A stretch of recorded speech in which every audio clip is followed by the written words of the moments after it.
You need the Debt Ninja. If you've been caught in a financial trap and need to be set free, then you need the Debt Ninja. Want to stop those harassing collection calls, start saving thousands in interest and fees, and get out of debt fast? Then you need to call the Debt Ninja. The Debt Ninja will find the best companies across the country that will help you consolidate all your bills into one easy payment, reduce your payments by 30 to 50%, and get you out of debt fast. If you have unsecured debt of $10,000 or more, such as credit cards, loans, or medical bills, call the Debt Ninja for a free 15-minute consultation. Call 800-826-1246. 800-826-1246. That's 800-826-1246. Call today. The Debt Ninja.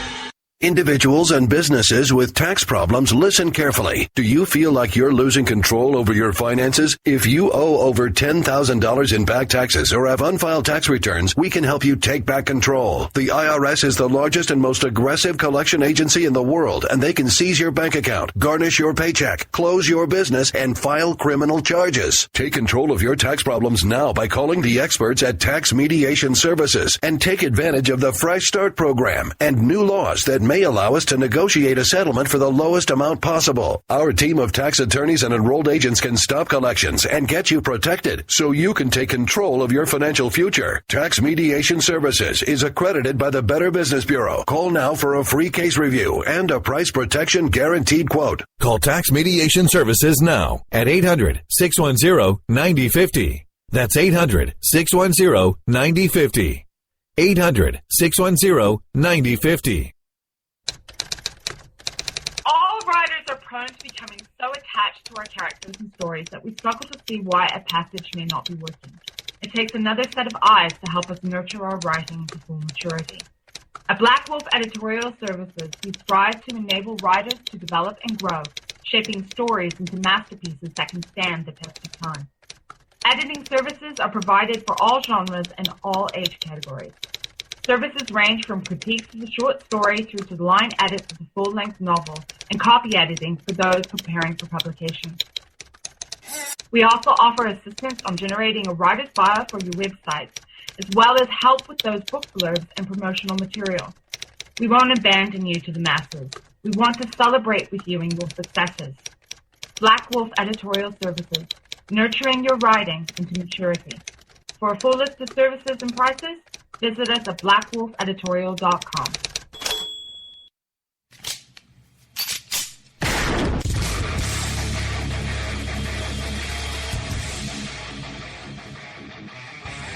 This is Slickery Trigger for Rebel Road Tactical. With proper care and feeding, your pistol will be ready when you need it. There to save your life. Shouldn't your gear be that good? Whether you need a holster for comfortable everyday carry or a tough-as-nails holster for your next training course, Rebel Road Tactical has what you need.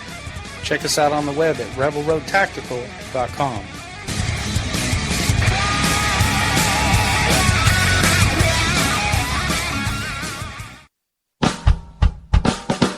You're listening to the Spark Radio Network, internet radio like you've never heard before.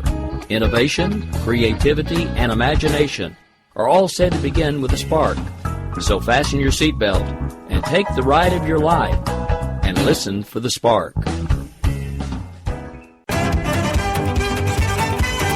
You are listening to KLRN Radio, where liberty and reason still reign. My name is Jessie. I'm a United States Special Forces widow.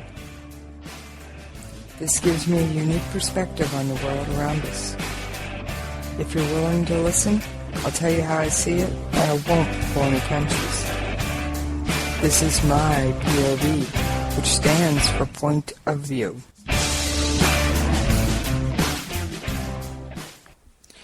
All right, this is Jessie. I am so happy to be back with you guys. Now, I know, I was gone all last week with no notice. But that's because I was working really, really hard behind the scenes. If you listen to my intro, you notice something. those call letters have changed. Oh, yes, they have. We are now KLRN Radio. Get on over to our new website. Check it out. Now, I will tell you, not all the show pages are perfectly pretty yet. I'm still waiting on bits and pieces from some of the hosts. There's a limit to how much I can do in 24 hours. But, yes, we have a new website. It looks great. A new chat room. Everything. I am so excited. And, yes, I'm making a little noise in the background. We got, today, on the day of our launch, I pulled out of my mailbox our official call sign registration from the Internet Radio Uniform Call Sign people. And it says KLRN. I couldn't be more excited. Now, I did not do this alone. I've got a couple of shout outs and a couple of thanks I have to send out before I get started with the rest of my show. All right, Rick, you were there. You were supportive. You helped me. You steered me back away from the cliff a couple times. Thank you. Judy at Black Wolf Editorial. I don't know what I would have done without you, girl. She went to our website, checked for broken links multiple times, I might add, because every time I think I'd get something fixed, I'd break something else. She kept me company because she's in New Zealand. So middle of the night here when I'm pounding away at the keyboard, it's 2 o'clock in the afternoon for her. So come on. So she kept me company over the website building and design. Got to give a shout out to Dave Brewer, my husband/producer. He delivered coffee. He did countless things for me that I can't even begin to explain. I mean, he just did countless things. He delivered coffee. He brought me food. He reminded me, this too shall pass. We will get through it. He did all manner of things for me. I've also got to give, there's one final one I can think of, and that's Wentz from Wentz's World, our very own Wentz. I realized the station liners I had weren't quite up to snuff. So I contacted him at the 11th hour, well maybe the 10th hour, but real close to, oh crap, I need this yesterday.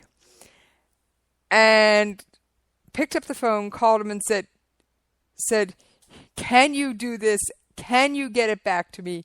And get it back to me like meow now, as host Kitty would say. Yes, as my host Kitty would say, meow now.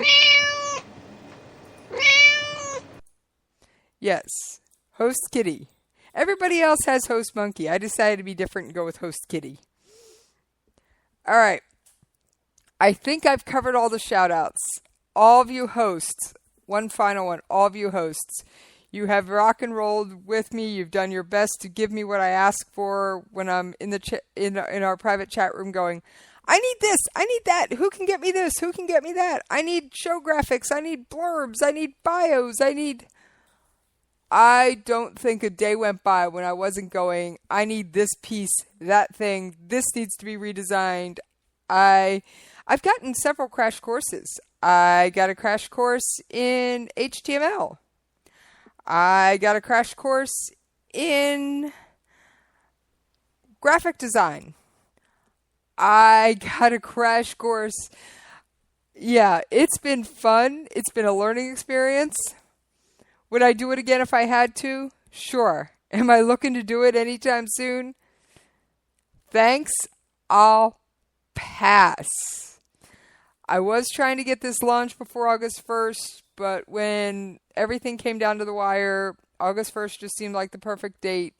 And given that I just pulled our call sign letters out of the mailbox this morning, yeah, they probably arrived yesterday, but I've got them in my hand, the registration. I'm holding it up. I know you can't see me. KLRN. Be it known that the authorized call letters KLRN-DB have been officially registered and assigned to Jessie and Rick, Oklahoma City, Oklahoma, for digital broadcast and programming via the Internet. We are registered as a digital radio station. Yes, it is actually an official call sign registration, and I'm so excited to have it. Like I said, I can't shut up about it, and I'm sorry, I'm gushing on and on and on. But unless you have launched something like this, you have no idea. It started with, okay, I got the domain name. Now we need a logo. Now we need this. Now we need that. One piece after another piece. I was up all night, in part because I lost electricity last night, and internet, by the way. And I was up all night working on stuff to try and make the site as beautiful for you guys as I could. And functional, of course. Now, I will tell you, the website is still somewhat a work in progress, especially the show pages. So hosts, if you're listening, bear with me. I'm going in the same order that are listed on the Our Shows page. If you want to jump in and help me work on your page, hit me up. I'll be more than happy to give you access to do it. Okay, now, I think I've gushed about this station enough. I really do. Although, don't be surprised if I go back to this topic, because, as you can tell, it's something near and dear to my heart. And I've been sitting on this secret from you guys. I've given hints. I've mentioned it a few times. But I have never come out and fully said, we're on the air. This is it. It's happened. So, oh my gosh. Yay! Woo! I know. I'm still going on. I probably ought to calm down a little because I do have some fun and amusing news because I just had to have at least one good news story. All right. One other announcement, and this is not final, but I am contemplating moving my show time slot from 6 p.m. Eastern to 7 p.m. Eastern. This has not been decided yet. However, I am committed to bringing you a show live 5 days a week. And Saturday and Sundays, I do pre-recorded drops. I will get back to it now that I've got the station launched. And I apologize for not being around last week, but I was so busy, there just wasn't time. I had worlds colliding. All right. Now, other than all the station news, by the way, for any of you listeners, all your favorite shows are still with us. Go check it out. The schedule's still the same. Couple minor tweaks, but really, they're all still there. Like the Jen and Rick show now has its own graphic. It's going to have its own show page, its own everything. It's not going to be tucked in under America Off the Rails anymore. America Off the Rails has one new graphic and maybe getting another new graphic in days. Graphic trouble. I'm not a professional graphic designer. I was learning this on the fly. So, all right. Now, the logo was professionally designed. And it took weeks, I might add. Yes, weeks. All right, so, should we start off with China or our favorite friends, Iran? Since China's up first, let's start with it. All right, South China Sea. Oh, yes, we are back here again. All right. China reiterates its determination to defend its sovereignty. Claims in the South China Sea region. Defense Minister Chang Wan-kun told Reception on Sunday that China would firmly safeguard its state sovereignty, national security, and development interests. Territorial integrity and maritime rights and interests will be defended. Chang was cited as saying by the official news agency. However, China also said China's military is destined not to fear war, but will definitely cherish peace. China has not fought in a major confrontation since its 1979 invasion of Vietnam that ended in a stalemate. Chang's remarks follow a heightening of tensions in the region after the United Nations Arbitration Panel in The Hague cited on July 12th that Beijing's claim to most of the South China Sea has no legal basis. Now, rewind for 2 seconds, because I know I haven't been on the air and I know I haven't refreshed your minds on all this. China said before the decision came out, no matter what it is, we're abiding by it. We're doing what we want. So, and there are about 6 countries who claim some of this territory that China says, no, this is all ours. So, my opinion, China's being a bully. Yeah, China is definitely being a bully. Alright, a little bit more on the South China Sea. As expected, the Permanent Court of Arbitration in The Hague ruled against China. Yeah, we've already been over that. The Asia Pacific offers particular challenges because East Asia waters are filled with disputed territories, including the Hungan Island or Scarborough Reef and the Diao or Seneca. Like I said, I'm not even going to try and say some of these names, but there's about 1, 2, 3, 4. There are 4 sets of islands listed here. Until recently, the economic value of various islands, islets, reefs, and other territorial features was not obvious. However, lost attached resource ownership to territorials. However, LOST, capital lost, attached resource ownership to territorial sovereignty. So, politicians and national capitalists began to imagine inestimable wealth from fishing and hydrocarbons. Moreover, China's emergence as increasingly significant power has upended the regional status quo. The existing territorial and judicial order was established at a time of Chinese isolation and weakness. The Chinese Empire was unable to effectively assert its claims or defend its territory. Understandably, Beijing is dissatisfied with the results and, unfortunately for its neighbors, increasingly appears unwilling to live with the status quo. The Philippines lacked an effective military and has pressured Washington to be its champion. Manila has also turned to the arbitration panel to provide legal sanction for the Filipino position. Beijing rejected the tribunal's jurisdiction. Far from resolving the issue, the case has merely opened the next phase of the continuing controversy. Alright, basically, real short thing. Philippines wants to fish there. And part of it, there's like 6 different countries that say, this corner's mine, that corner's mine, this corner's yours, that corner's mine. And China's like, skip all of you. We'll take it all. All 6 of you can just buzz off. Like I said, China is being a bully. Alright. Do you really think I can get through a show without the word Iran? Oh, of course our good friends Iran are in my show. Come on, when aren't they? Alright. Oh, yes, Iran.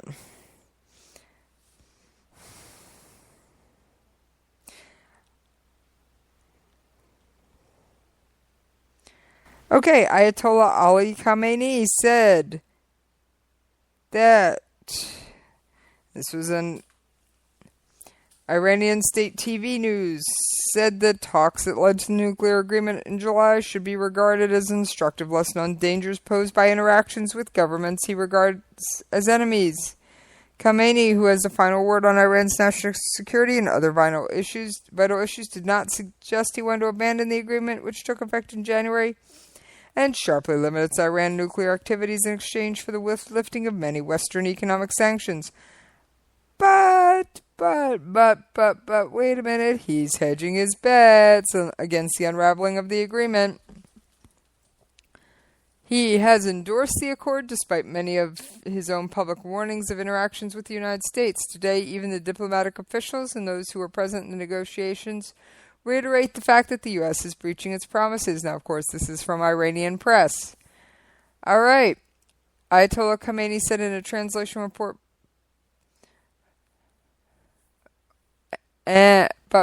translation report by Press TV, an official Iranian English news site.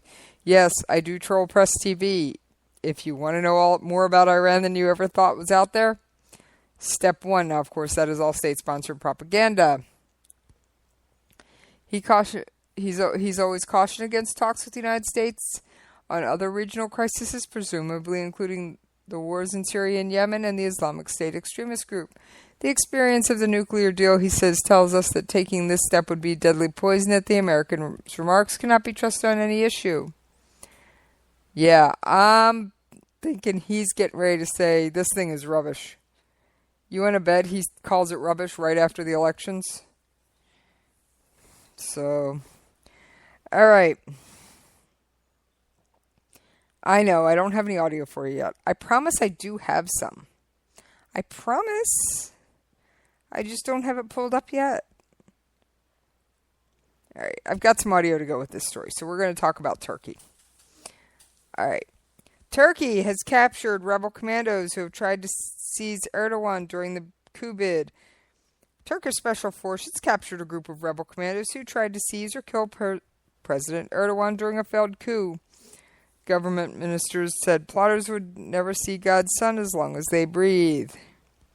Now, the picture they're showing here of the one guy they're taking in handcuffs, he has an eye swollen shut, a swollen cheek, bruises, bumps.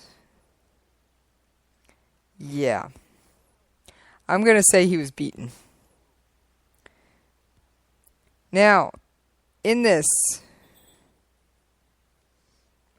Alright, they continue saying the coup plotters would bitterly regret trying to overthrow Turkey's democracy, in words reflecting the depth of anger among thousands of Turks who have attended rallies to condemn the coup night after night. We will make them beg, we will stuff them into holes, they will suffer such punishment in those holes, they will never see God's sun as long as they breathe. They will not hear a human voice again. Kill us, they will beg, he said. Erdogan blames the followers of U.S.-based Turkish cleric Fethullah Gulen for the coup bid and has vowed to rid state institutions of his influence, but the extent of the purges and suggestions that the death penalty could be reintroduced have sparked concern in Western capitals. You bet they have. First of all, Turkey wants to join the EU. No member country of the EU has the death penalty. So, in order to even put in their application, Turkey had to abolish its death penalty. All right. I've got a little bit of audio on this, I believe. I think I'm pulling up the right clip. Let's take a listen. A show of support for Turkish President Tayyip Erdogan in Germany, as tensions over Turkey's failed coup put German authorities on edge. The demonstration became the focus of increasingly strained ties between Germany and Turkey after a decision by Germany's top court on its eve prevented Erdogan from addressing the meeting via video conference. Meanwhile, in Ankara, Erdogan is vowing more reforms, shutting down military academies and putting armed forces under the command of the defense minister, moves that will put the military under tighter government control. With the closure of the military schools, students from all high schools and vocational schools will be able to enroll in the military academy. But the military academy will be under an umbrella institution. We will build a national defense university, and land, naval, and air forces academies will be under the National Defense University. Erdogan is also upset at Western leaders for not visiting after the coup attempt, as he continues a shakeup at home. All right, so Turkey's threatening to bring back the death penalty. Now, one thing that wasn't widely reported. We have troops at Incirlik Air Base in Turkey. These troops fly missions from Turkey to bomb ISIS. Turkey cut off all commercial power and grounded all flights in and out of Incirlik. Now, I do think they let the planes that were out land, but nobody was taken off again. And if not, those planes were rerouted to other friendly bases. I did hear that commercial power was restored after, about a day or so later. And the military does have generators. What they can power is a whole other story. Depends on the generator. So, now, in his purge, oh yeah, he's purged over 1,700 military personnel. That's just the dishonorable discharge ones.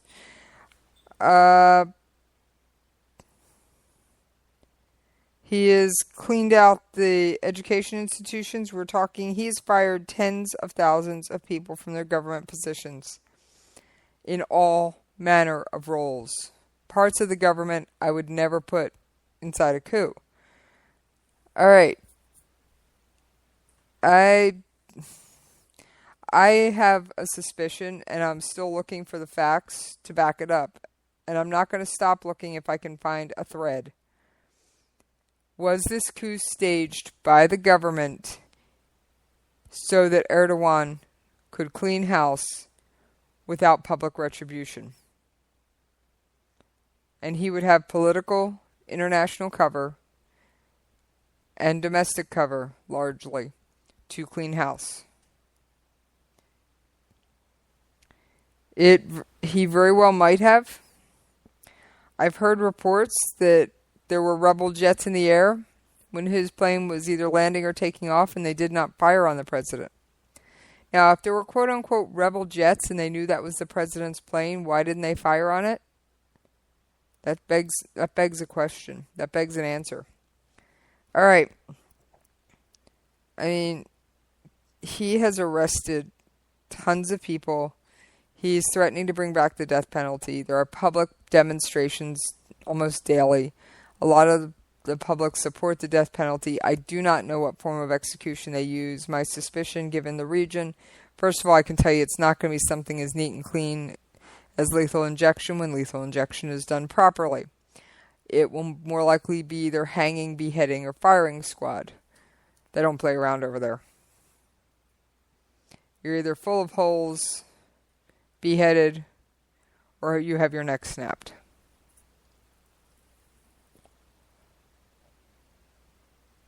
Let that sink in. All right. While we're on the Middle East, I have another article I'm pulling up here. Oh yeah. Sharia law is not pretty.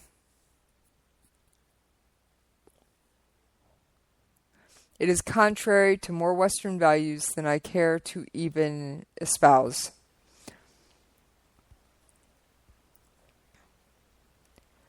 Three unmarried Indonesian couples have been found guilty by Sharia law for daring to go on dates before the knot was officially tied. For their sanctions, the three couples were sentenced to public lashing of the cane in front of the Al Furqan Mosque in Albanda, Indonesia. As the dating couples were caned, a crowd gathered to watch.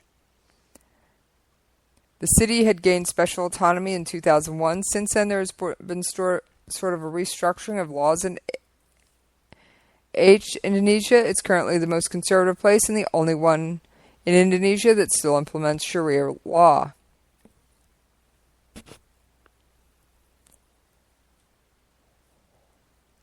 Last week, the international community shuddered.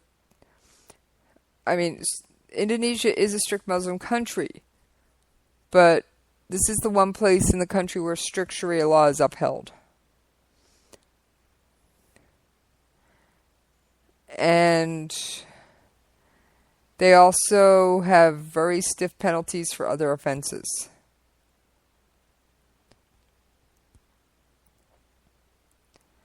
All right.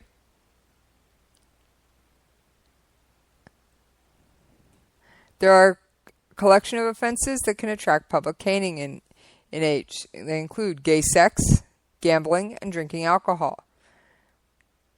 In this city, women are not permitted to be at an entertainment venue after 11 p.m. except unless they are in the company of their spouses or male family members. In addition to that, men and women who are not married must not be found riding together on a motorbike. The flogging of the dating couples, amongst other sanctions, has raised the interest and criticisms of rights groups. Yeah, this is not the place to be gay. It's not the place to do a lot of things. Now, last week, the international community shuddered at the capital punishment meted out to alleged drug traffickers in the country. In the years past, the nation has damned all pleas from the world over to apply clemency on the sentencing of drug traffickers. The United Nations believe that the capital punishment, which is endorsed by the Indonesian authorities, is not commensurate to the crimes of the drug offenders. I see why they do capital punishment for drug traffickers. I also see why it may be viewed as too harsh. Literally, over there, you are caught with drugs once. And you are convicted as a trafficker, you are sentenced to death. Yeah, you heard me. You're caught just once. You are sentenced to death. Alright, I do have another China story that I neglected. Let's pull that one up and go over that one. Alright.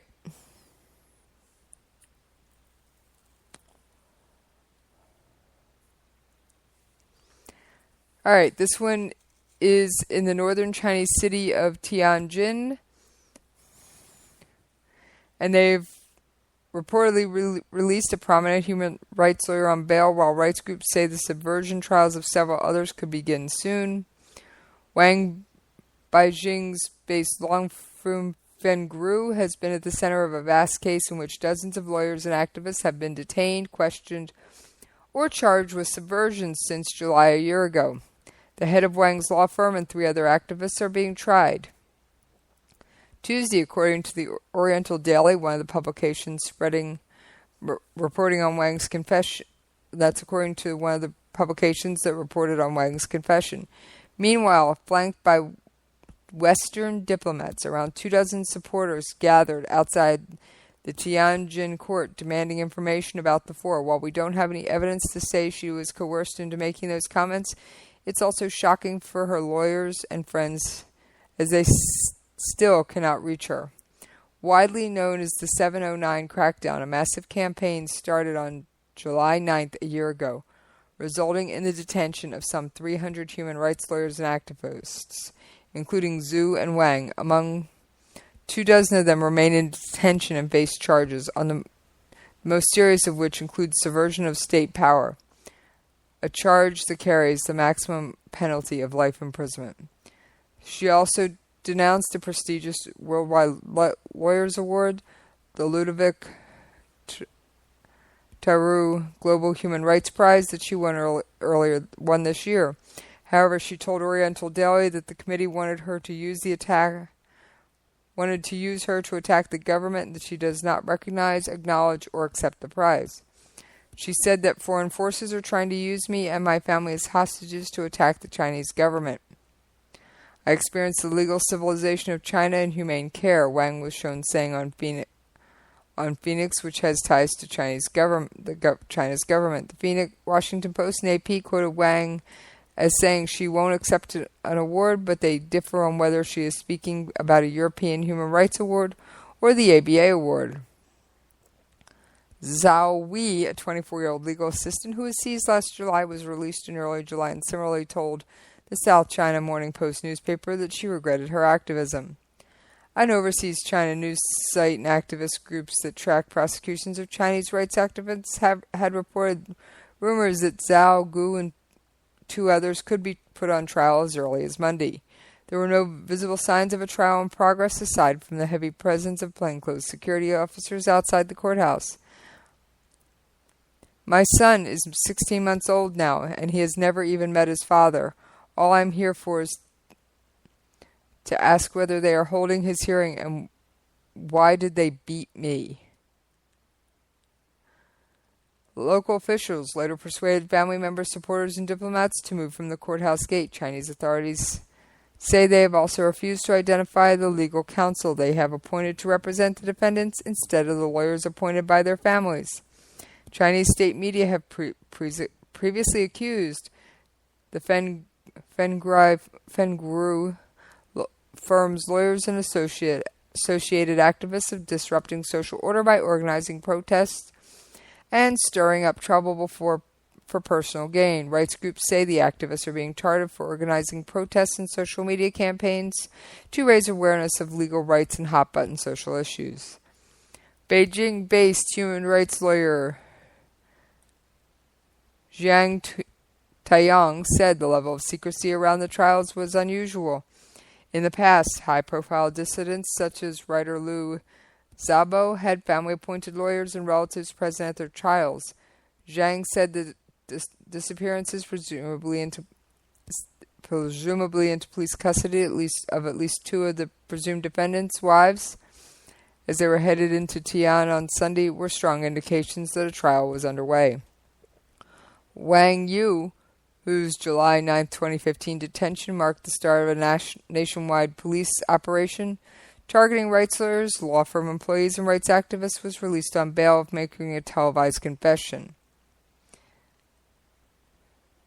So, yeah. Like I said, that's another China story. We are now at the bottom of the hour, and it is time to pay those bills. See, not much has changed. Our call sign's changed. I can't say that a whole lot else has. We are now KLRN Radio. You can find us on social media on Twitter at KLRN Radio. You can find us at KLRNradio.com. Trust me, you type in KLRN Radio, all one word, into your web browser. We will come up. I've checked. All right, let's pay those bills. You can lay down if you wanna. You can run away if you wanna. You can pretend that this is totally okay if you wanna. You can play dead if you wanna. Forget what they say if you wanna. Turn your back on the country needing you right now, but I don't wanna. You can lay down if you wanna. You can run away if you wanna. You can pretend that this is totally okay if you wanna. You can play dead if you wanna. Forget what they say if you wanna. Turn your back on the country needing you right now, but I don't wanna.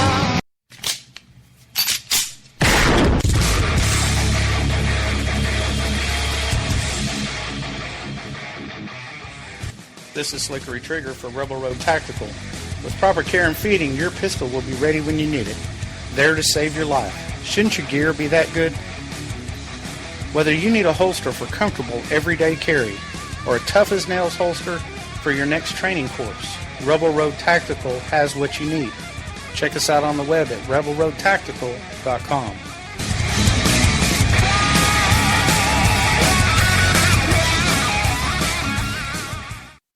Tired of paying outrageous prices for Viagra? Well, we have great news for you. Now you can finally get Viagra at huge discounts. Healthy Man allows you to save up to $500 on Viagra. Why pay U.S. pharmacy prices of $15 per pill or more when you can get Viagra for less than $3 a pill? Call today and get 40 Viagra pills for only $99. This can cost as much as $600 at your local pharmacy. You can't afford not to call us. If you want Viagra at the lowest prices, never pay $15 a pill pharmacy prices again. Get Viagra for less than $3 a pill. Call 1-800-516-7602 today and save up to $500 and get 40 pills for just $99. Healthy Man is fast, easy, and affordable. Operators are waiting at 1-800-516-7602 to take your call right now. Call 1-800-516-7602. That's 1-800-516-7602. Again, 1-800-516-7602.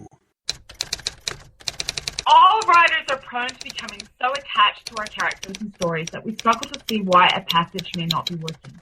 It takes another set of eyes to help us nurture our writing to full maturity. At Black Wolf Editorial Services, we strive to enable writers to develop and grow, shaping stories into masterpieces that can stand the test of time. Editing services are provided for all genres and all age categories.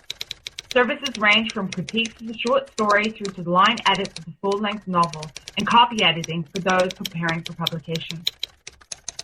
We also offer assistance on generating a writer's bio for your website, as well as help with those book blurbs and promotional material. We won't abandon you to the masses. We want to celebrate with you in your successes. Black Wolf Editorial Services, nurturing your writing into maturity. For a full list of services and prices, visit us at blackwolfeditorial.com.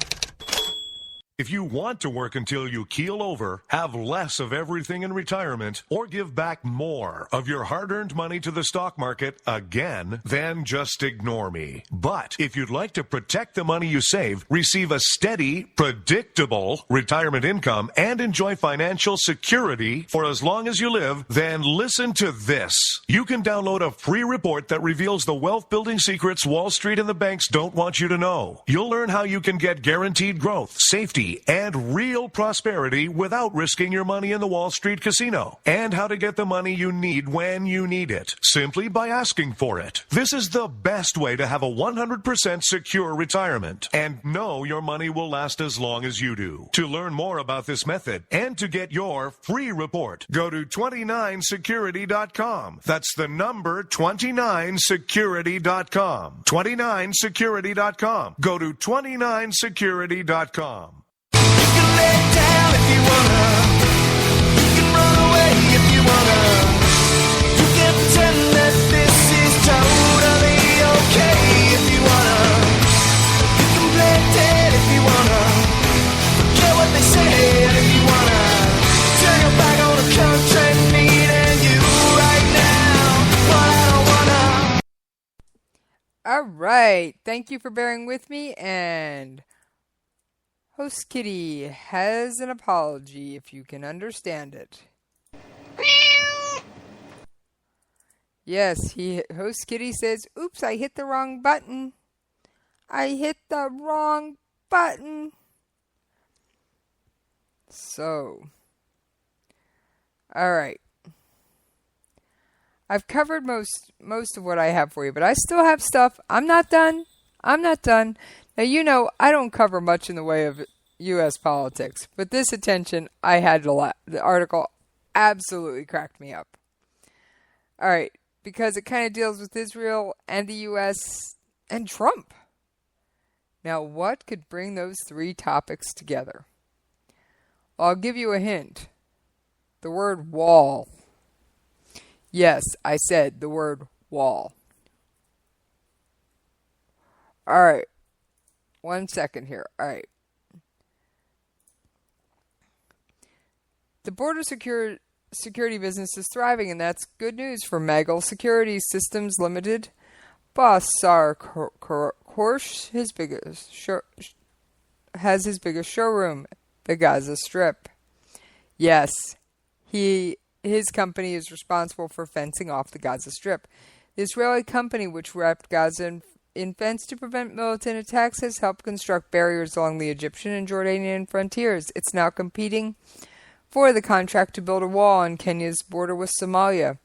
Korsh, Magal's chief executive officer, said if Donald Trump makes it to the White House, Mexico could be next. The border business was down, but then came ISIS and the Syrian conflict. Korsh 44 said in an interview using an acronym for the Islamic State, "The world is changing and borders are coming back big time." Mounting jihadist violence and waves of migration have created a surging demand for fortified frontiers. Critics question the long-term effectiveness of such defenses, arguing that improved intelligence, along with solutions to political and social and economic problems, would be more effective. So, Gaza was the scene of 3 wars with Israel since 2008, and has turned into a key sales prop for Magal's smart fences, which are integrated with video cameras, ground sensors, motion detectors, and satellite monitoring. Palestinians say. Israeli's fence project has turned the Hamas-ruled area into a prison, trapping its 1.8 million residents. The controversy hasn't deterred investors. Magel's NASDAQ-traded American depository receipts have risen 25% this year. Yes, that 25%. That's among the best in comparison to 183 peers with a market capitalization above 50 million and well above the average 0.3% gain according to data compiled by Bloomberg. Oh yeah, this company's on the way up. We put a smart fence around the entire Gaza Strip, he said in an interview last month in Nairobi, Kenya, where he was part of a business delegation Prime Minister Benjamin Netanyahu led to Africa. Anybody can give you a very nice PowerPoint, but few can show you such a complex project as Gaza that is constantly battle-tested. Israel is known as the leading development in anti-intruder systems because of the threats it constantly faces, said Shapir, senior fellow specializing in military technology at the Institute for National Security Studies in Tel Aviv. He said such barriers are not impermeable, especially with a very long border like in the southern U.S. that needs constant patrolling. That's not stopping Magel from closely following Trump's controversial proposal to build a barrier to stop undocumented immigrants from slipping across the 2,000-mile-long border between the United States and Mexico. Magel says, we would join forces with a major U.S. defense company that has experience with such projects worldwide. We've done it in the past, and we would definitely want to do it. So I guess he's a Trump supporter, at least for his business. But as he can't vote, the politics are of really no concern to me. All right. Now, we are not done with this region of the world. No, we're not. All right. Sorry, I got something on my keyboard. It seems host Kitty decided to shed a few hairs right in my way.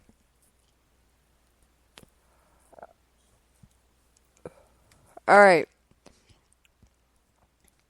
I promised an update on the Rio Olympics. But I've got one more news-related story before I get to that. Al-Nusra is deciding to do what a lot of companies do. Rebranding. Yeah, terrorist groups rebranding. Whew.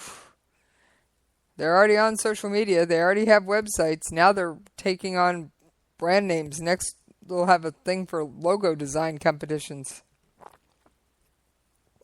I mean, really. Terrorism, I hate to say it, is becoming a cottage industry. All right. I have a 3-minute clip. We're going to take a listen to that. And then we will discuss the topic. And then I've got some more lighthearted stuff, sort of. All right. For years, they have been some of the most feared rebel fighters in Syria. Jabhat al-Nusra was designated a terrorist group by the U.S. in 2012 and swore allegiance to al-Qaeda the following year. But last week, the group signaled it wants to usher in a new chapter, announcing it would break ties with al-Qaeda and change its name to Jabhat al-Fatah al-Sham. Yes, Jabhat al-Nusra was an official branch of al-Qaeda. We reported to their central command. We worked within their framework. We adhered to their policies.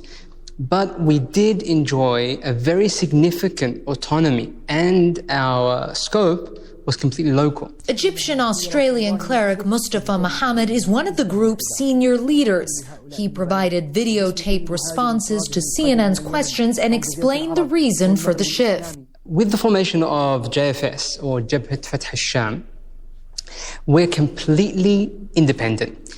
And that means we don't report to anyone. We don't receive our directives from any external entity. The move has been dismissed by most in the international community as a public relations ploy. While they can maybe grow another branch of the tree that makes it look a little different, that branch comes back into the core ideology and core approach. So at the center of it, it's still Al-Qaeda. Mohammed himself was designated a global terrorist by the United States government in May of this year. But he claims that neither he nor his organization have any intention of carrying out attacks in the West or anywhere outside of Syria. When we were part of Al-Qaeda, and as our 5-year track record shows, our core policy was to focus all of our efforts on the Syrian issue. That was our policy before, and it will be our policy today and tomorrow. We do not intend to change that policy. We visited areas under the group's control just a few months ago. Signs urged women to cover themselves completely. Democracy is the religion of the West, warned one. That core Salafi jihadist ideology has not changed. The goal is still to implement Sharia law. The belief that Islam should govern the affairs of the Muslims isn't exclusive to any group. This is the core belief and the common belief of the lay Muslim. What you have to understand is that Muslims, when given an opportunity, when given the freedom, they will always choose to be governed by their faith. It's that simple. But nothing in Syria is ever simple, and it remains to be seen how this latest move will play out on the ground. Clarissa Ward, CNN, London. All right, so Al-Nusra, one of the biggest jihadi groups in Syria, has cut ties with Al-Qaeda and changed its name. Basically, I'm going to say it's really more lipstick on a different pig, on the same pig. I mean, really, how many times do we have to put lipstick on pigs and try and call them something else?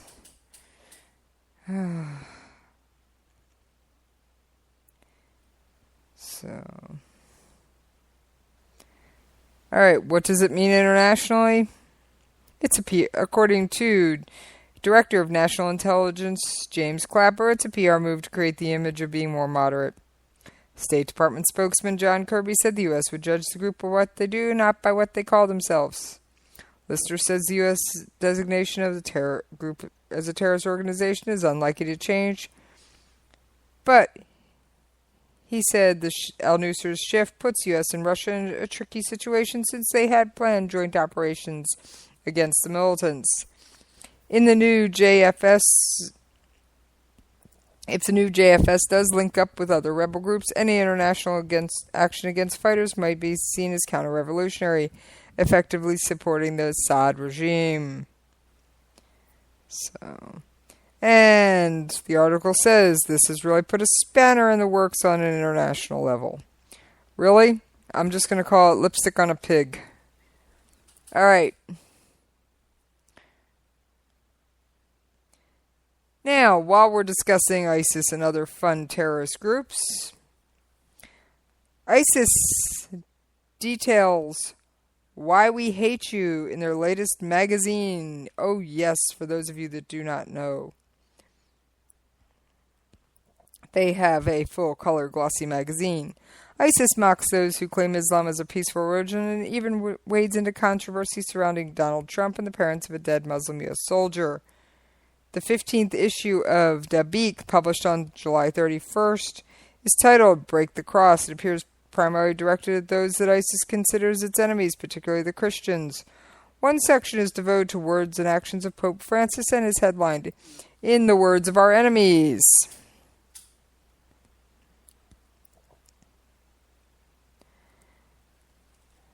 An editorial titled Why We Hate You and Why We Fight You takes aim at Westerns and apostate imams in the West who refuse to define ISIS's motivation as being Islamic. ISIS calls this rhetoric purely political. Many Westerners, however, are already aware that claiming the attacks of the Mujahideen to be senseless and questioning incessantly as to why we hate the West and why we fight them is nothing more than a political act and a propaganda tool.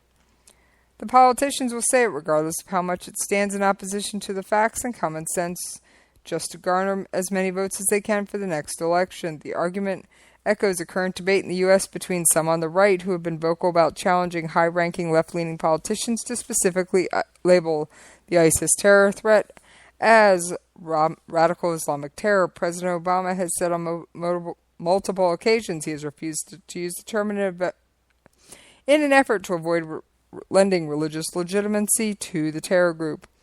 The ISIS author of Why We Hate You piece aims to settle the argument and clarify in unequivocal terms that ISIS is Islamic. The author says that those on the social fringe who identify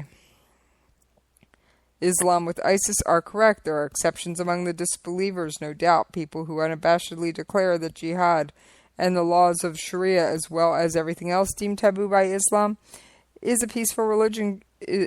By the Islam as a peaceful religion cloud are completely Islamic, but they tend to be people with far less credibility who is painted as social fringe.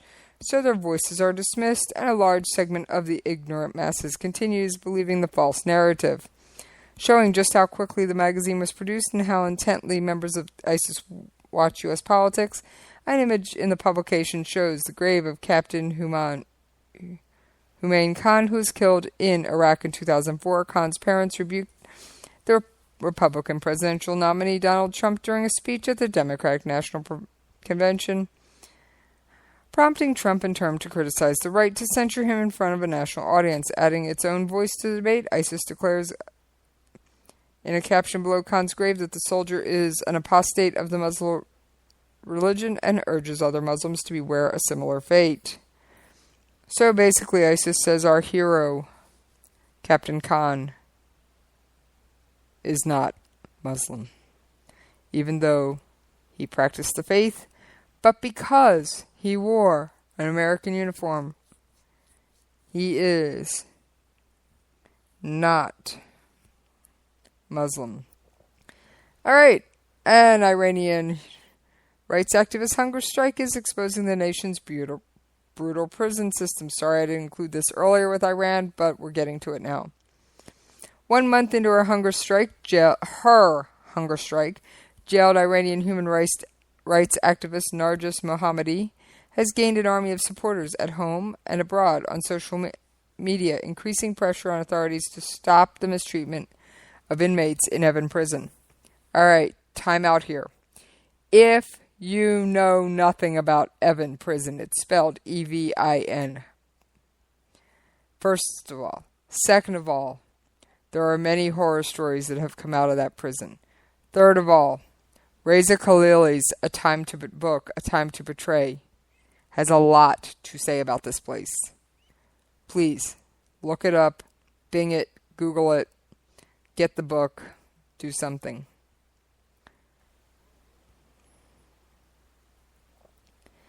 Alright, the Iranian human rights activist Mohammadi started her hunger strike on June 27th. She wrote an open letter pleading with her government to let her have telephone contact with her 9-year-old twins. I've gone through our last meeting 100 times. I cannot remember how much I cried.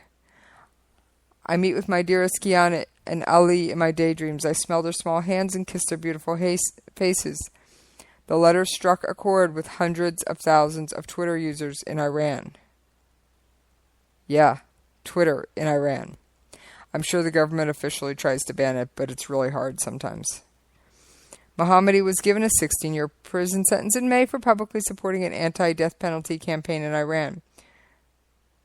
Her son Ali and daughter Kiana have been living in France with their father since she was arrested last year. Evin prison is notorious for its harsh treatment of detainees, many of them political prisoners. There are around 25 female inmates being kept on her ward. These women are supposed to be allowed regular contact with family members, but the activist said in her letter that they are being denied their rights with no explanation from prison authorities. She said she has been allowed one phone call with her children in over a year, and repeated requests to speak to them have gone unanswered. She said in her letter that her hunger strike was a last resort. In a land where being a woman, being a mother, and being a human rights defender is difficult on their own, being all three is an unforgivable crime, she wrote.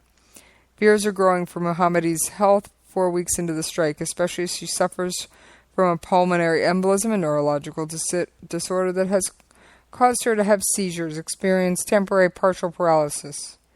Doctors treating her say every day she continues the hunger strike is like pumping poison into her veins.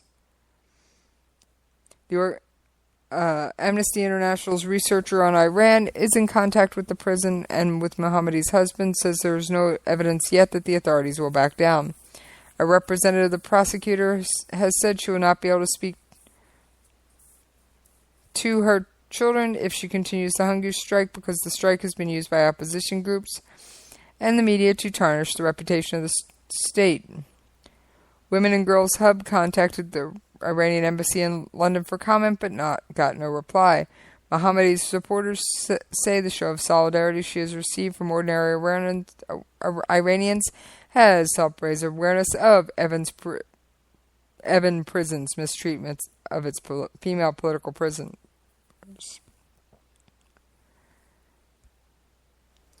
The hashtag #FreeNarges, N-A-R-G-E-S campaign was the 5th highest trending topic on Twitter on the day they launched, 15 days into Mohammadi's hunger strike. Using keyword tracking software, the International Campaign for Human Rights in Iran has determined that over 60% of the campaign's supporters are tweeting from inside Iran, despite the fact that Twitter is officially banned in the country. Iranians access the social media network through virtual private networks, otherwise known as VPNs, and other circumvention tools. Gahemi said the move by the prison authorities to block Mohammadi from having contact with her children is just one way female prisoners of conscience are intimidated and punished while serving their sentences. This is a form of double punishment. These women should never be in prison in the first place. The authorities want to make sure these women have suffered so much inside prison they will be silenced when they are released. A report published in June by Gami's organization contains testimony from scores of other current and former detainees detailing other ways authorities mistreat female prisoners. This includes denying detainees access to medicines or health care, providing prisoners with inadequate food rations, depriving them of heat in the winter, and repeatedly strip-searching them. Amnesty International drew a similar picture of mistreatment in Evin prison, saying the authorities were toying with lives of prisoners of conscience by denying them the medical care. The report said female prisoners in Evin were routinely denied care for serious medical conditions because the clinics are only staffed by men and it was inappropriate for women to be treated by male medical staff. Okay, I am almost out of time. I do need to be out of here on time. So, I am going to shift topics. I got a fun story. Oh yeah. I had to have something funny today. Bikini-clad Swedish cop makes arrest while sunbathing. And there is a picture on this article, it's up on the Fox News site, of a Swedish police officer in a blue bathing suit with white stars, pinning a suspect to the ground. Stockholm, she was off duty and wearing a bikini. But that didn't stop Swedish police officer Michaela Kellner from catching a suspected thief. A photo of Kellner pinning the suspect to the ground was trending on social media in Sweden this week. My first intervention while wearing a bikini in my 11 years as a police officer, she wrote on Instagram. Kellner and 3 friends were sunbathing Wednesday in a Stockholm park when a homeless man selling newspapers approached. She told Swedish newspaper Aftonbladet after he left, one friend noticed her phone was missing. Kellner and a fellow police officer gave chase. Kellner said she didn't hesitate to make the arrest while wearing a bikini. If I'd been naked, I would have intervened as well, she said. I just thought that was such a fun story. I had to share that one. All right, now remember, KLRN Radio, KLRNradio.com, KLRN Radio. please visit us on the web. And with that, I'm out of here!